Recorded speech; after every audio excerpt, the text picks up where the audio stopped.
Hi guys, welcome back. EXUK here with another vid.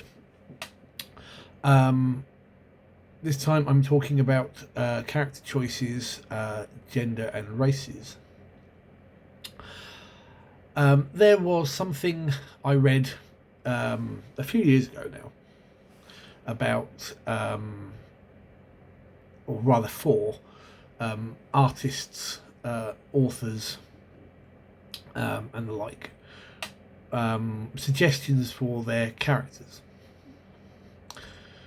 And this piece of advice was basically, why is your character what it is? Why is your protagonist in your story what it is?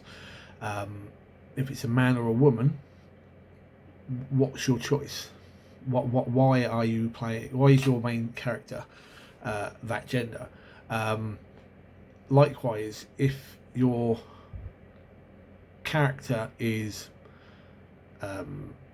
straight, gay, trans, or an orthodontist, or a reporter, or whatever it is you are creating your protagonist for your story around, why are they that way? And most of the time I think it's because people don't really think about it. For me, how this applies to role-playing games is pretty much the same thing. Why is your character male or female first off? What is your reason for choosing that gender? Now, I imagine most people are aware of their own gender. They know how to play their gender. Whereas it's entirely possible that as a man or a woman, you don't understand. Oh, my phone is slipping. You don't understand maybe the psychological aspects or the personality aspects of your opposite gender. So as a bloke writing for a female character, you might not get it quite right. And I think the same thing applies in role-playing games. And I think this is why a lot of people, especially early on, tend to play their own gender. I know I was very much the same when I started role-playing in my teens. Pretty much not all, but pretty much every character I had was male, with only a couple of female characters making it to tabletop. The older I've got, the more I play probably female characters as opposed to male, and I don't know why. I'll be honest, but I've never really played them any different. I don't play a gender. That's something that's written on the character sheet. That's something that is who the character is, but it's not what defines the character. If you saw my video about online playing, you'll see that I mentioned about an online Java chat game I used to play 20 years ago, where I played a female character. And it wasn't until probably 6 months into playing that somebody, I don't remember why, after all this time, somebody asked me what my gender was outside of the game. And so many people, the friends I had made through playing on this particular site, were absolutely amazed that I wasn't a woman, because they all said, I would never have guessed that you were a bloke playing a female character, because you never played her in the way they kind of expected a man to play a female character. And my kind of, I'm going to say my secret, but that's not the right turn of phrase, but my approach is basically, I don't play the gender, I play the character. You don't need, really, I think, in a role-playing game, to focus heavily on your gender. It certainly shouldn't dictate your personality of your character as much. Obviously I have picked it for whatever reason, and I play just a character with being that person. and it only really comes up in certain roleplay sequences. And even then, I don't think it's a huge issue. If I play a character, it's generally because I have a concept, and sometimes what I envision in my head is male, sometimes it's female, maybe it's something else.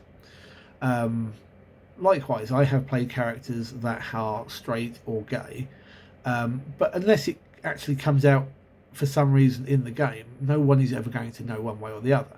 And that's how it is in real life, and that's perfectly fine. Just because you've chosen something like that doesn't need to be brought across in that fashion. Often a character is picked by me based off of artwork. On our own little group's Facebook page for our Roleplay Society, I've got albums of thousands of artwork for fantasy sci-fi characters, for people to basically pick and browse through and get ideas from. And often I will see something in there and I'll go, that's the character I want to play. And if that piece of artwork shows a male or female character, then it will be a male or female character. Likewise, that artwork often depicts the class that I play or the race.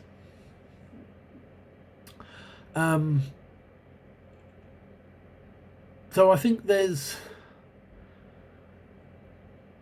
a point for saying that your race that your gender that you choose for your character is something that's going to be personal to you. Maybe you're just comfortable playing who you are, what you are. Maybe you have the idea of a female character because, again, you found this piece of artwork that you want to represent your character, and it's female, so you do that. It's how you play gender, I think, though, that defines it. I have, thankfully, only ever seen this once or twice in my whole role-playing career, where you have a bloke playing a female character, and she is the typical slutty, the completely inappropriate archetype, I guess. And quite frankly, I'm glad that these are not people that I associate with on a regular basis, especially in gaming or real life. Most of the time, people play their characters and they play their characters, and gender is largely irrelevant apart from any story element that might come up. Now, the same thing sort of applies to your race. Going back to that little quote earlier about why is your protagonist in your story a man or a woman, why is your protagonist in your game, why is your character human, why are they an elf, why are they a dwarf, why are they a drow, whatever. And I think that's a little bit more difficult. Again, I think people tend to play human because they know what it means to be human. They are human, or I hope they are. And so it's fairly easy to do. And I think a lot of role players start off with that because they know where they are. If someone says, right, you're playing an elf today, they're going to go, well, what's an elf like? If this is your first game, it's probably best, if you aren't fully into certain fantasy tropes, i.e., you've not really sat down and got into the Lord of the Rings or the films, whether the films or the books, you might not really understand the role play, the fantasy concept of elves and dwarves and the like. I, for one, when I was in my teens and early 20s, in fantasy gaming, I would always play half elves, and it was all down to the fact that they were described as outcasts. They didn't fit into either of their parent societies.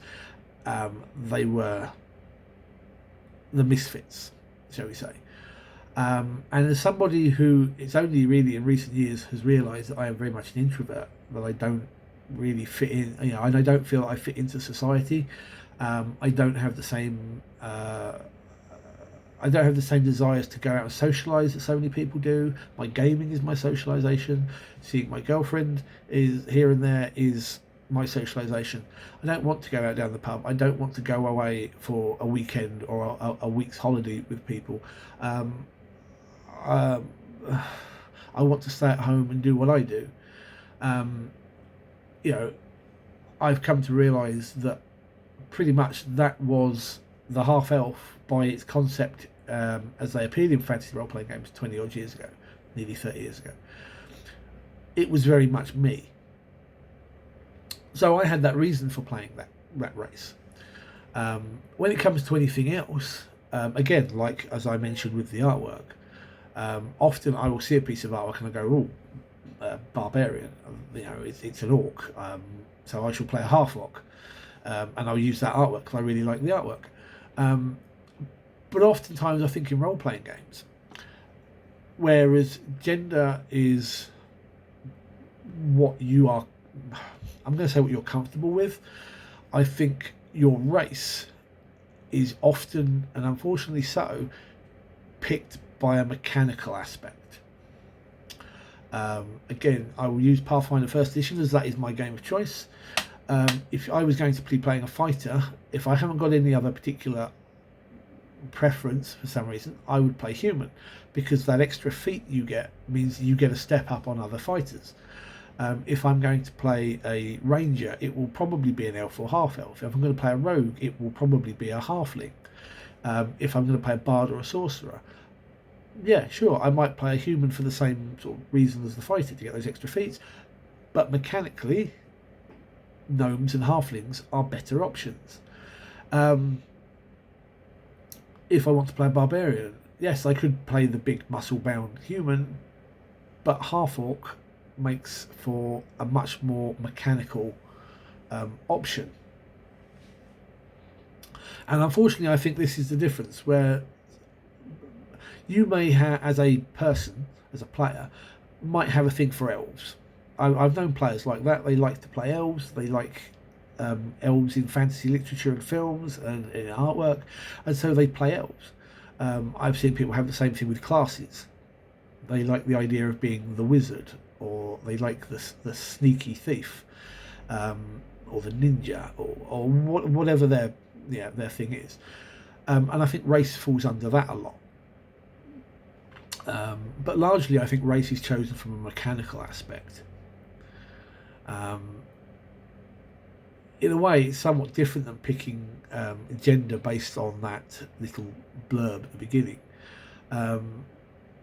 Because in a role-playing game, your chosen class or your profession or whatever your game system applies it as, there's going to be a reason why you've picked that. In some games, I think it's a little bit more, what's the word? Open. For example, if you play something like Call of Cthulhu, there are the classes are basically skill blocks.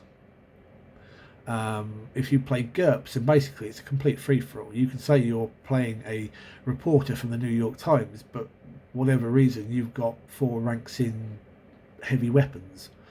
But I'm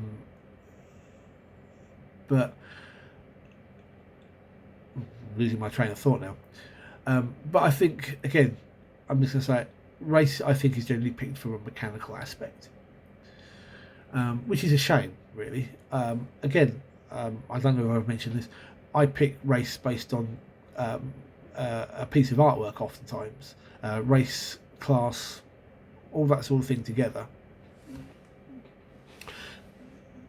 It's, there will be a reason why you pick something.